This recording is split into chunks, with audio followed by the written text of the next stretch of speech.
जय श्री हरि धर्म ज्ञान चैनल पर आप सभी का हार्दिक स्वागत है। आज की इस वीडियो में हम माघ मास महात्म्य के 25वें अध्याय की कथा सुनेंगे। शुरू करते हैं अध्याय 25। पिशाच कहने लगा कि हे मुनि, केरल देश का ब्राह्मण किस प्रकार मुक्त हुआ, यह कथा कृपया करके विस्तार पूर्वक कहिए। देवदूती कहने लगा, केरल देश में वासु नाम वाला एक वेद पारंगत ब्राह्मण था। उसके बंधुओं ने उसकी भूमि छीन ली, जिससे वह निर्धन और दुखी होकर अपनी जन्मभूमि त्याग कर देश विदेश में घूमता किसी व्याधि से ग्रस्त होकर मृत्यु को प्राप्त हो गया। उसका कोई बांधव न होने के कारण उसकी उधर वैदिक क्रिया नहीं हुई और न ही उसकी दाह क्रिया हुई। इस प्रकार क्रिया के लोप होने से निर्जन वन में प्रेत होकर चिरकाल तक फिरता रहा। शीत ताप भूख प्यास के दुख से हाहाकार करता हुआ वह नंगे शरीर रोता फिरता था, परंतु उसको कहीं सद्गति नहीं दिखाई देती थी। सर्वथा दान न देने से वह अपने कर्म फल को भोगता था। जो लोग अग्नि में आहुति नहीं देते, भगवान का पूजन नहीं करते, वे आत्मविद्या का अभ्यास नहीं करते, अच्छे तीर्थों से विमुख रहते हैं। जो लोग दुखी हो लोगों को स्वर्ण वस्त्र तांबूल रतन फल तथा जल नहीं देते तथा छल कपट से जीविका प्राप्त करने वाले, दूसरों तथा स्त्रियों का धन हरने वाले, पाखंडी कुटिल चोर बाल वृद्ध तथा आतुर और स्त्रियों पर निर्दयता करने वाले, आग लगाने वाले, विष देने वाले, झूठी गवाही देने वाले, कुमार्ग पर चलने वाले, माता पिता भाई बहन संतान तथा अपनी स्त्री का त्याग करने वाले, जो सब तीर्थों में दान लेते हैं, पालन करने वाले, स्वामी को त्यागने वाले, गौर तथा भूमि के चोर, वेदों की निंदा करने वाले, वृथा द्रोह करने वाले, प्राणियों की हिंसा करने वाले, देवता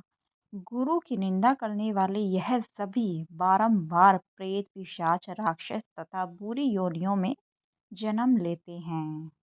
अतएव बुरे कर्मों से बचकर धर्म के कार्य तथा यज्ञ दान और तप आदि करने चाहिए, क्योंकि कर्म फल अश्वमेव मिलता है।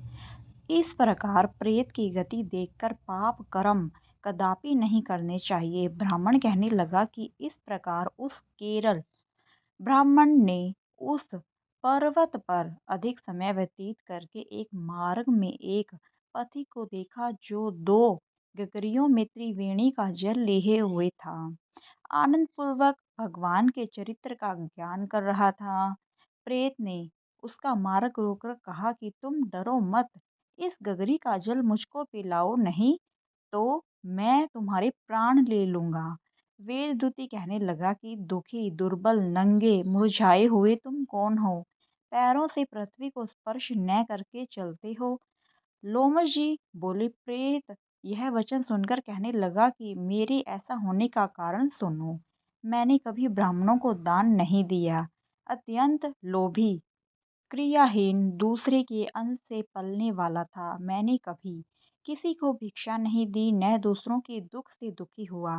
प्यासे प्राणियों को मैंने कभी जल नहीं पिलाया। मैंने कभी छाता जूता दान नहीं किया, न किसी को जल का पात्र पान या औषधि किसी को दी, न मैंने अपने घर में कभी किसी अतिथि को ठहराकर उसका सत्कार किया।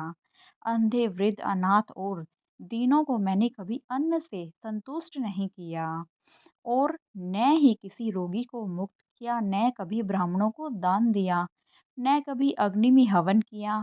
विशाख आदि मास में किसी को ठंडा जल नहीं पिलाया, न ही मैंने बड़ या पीपल का कोई वृक्ष लगाया, न किसी प्राणी को बंधन से छुड़ाया, कभी कोई व्रत करके किसी को नहीं सुखाया। इस कारण मेरा पूर्व जन्म सब बुरे कार्यों में ही व्यतीत हुआ। मेरे पूर्व जन्म के कर्मों से ही मेरी यह गति हुई है। इस वन में व्याघ्र भेड़िए से बचा हुआ मांस तथा जंतुओं के खाने से गिरे हुए फल, वृक्षों पर लगे हुए सुंदर फल तथा झरने का सुंदर जल सब ही मिलते हैं, परंतु देव इच्छा से मैं कुछ नहीं खा सकता। शरत की तरह केवल पवन भक्षण करके जीवन व्यतीत करता हूँ। बल बुद्धि मंत्र पुरुषार्थ से लाभ हानि, सुख दुख, विवाह मृत्यु, जीवन भोग रोग तथा वियोग में केवल भाग्य ही कारण होता है। कुरूप, मूर्ख, कुकर्मे, निंदित तथा पराक्रम से हीन मनुष्य भी भाग्य से ही राज्य भोगते हैं। काणे, लूले, लंगड़े की नीतिहीन, निर्गुण, नपुंसक भाग्य से राज्य प्राप्त करते हैं। पर्वत पर भी बलवान राक्षस पिशाच रहते हैं, जिनमें से कभी-कभी कोई-कोई, कहीं-कहीं वन में फिरते हुए अपने कर्म के अनुसार अन्न, जल प्राप्त करते हैं, परंतु आपको उनका भय नहीं होना चाहिए, क्योंकि धर्मात्मा पुरुषों की उनकी पवित्रता ही रक्षा करती है।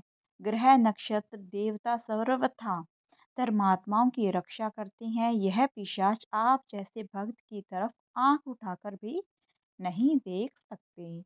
जो नारायण भगवान की भक्ति से पवित्र रहता है, उसको प्रेत, पिशाच, पूतना कोई बाधा नहीं दे सकते। भूत, बेताल, पिशाच, गंधर्व, काकिन, शाकिनी ग्रह, रेवती, यज्ञमात्र ग्रह, भयंकर ग्रह, कृत्या, सर्प, कुष्मांड तथा दूसरे दुष्ट जंतु पवित्र वैष्णव की तरफ देख भी नहीं सकते। जिनकी जीवा पर गोविंद का नाम, हृदय में वेद तथा श्रुति विद्यमान है, जो पवित्र और दानी है, उनको कभी भय नहीं हो सकता। हे ब्राह्मण, इस प्रकार कर्मों का फल भोगता हुआ मैं यहाँ रहता हूँ, ऐसा सोचकर मैं शोक नहीं करता। एक बार मैं ज्वालिनी नदी के किनारे पर गया था। वहां पर घूमते हुए मैंने सारस के वचनों को सुना था। मित्रों, यह वीडियो यहीं पर समाप्त होती है। आगे की कथा हम आगे के अध्याय में सुनेंगे। धन्यवाद मित्रों। अगर आप सभी को यह वीडियो अच्छी लगी है तो मेरी वीडियो को लाइक करें, शेयर करें और मेरे चैनल को सब्सक्राइब करें। धन्यवाद। जय श्री हरि।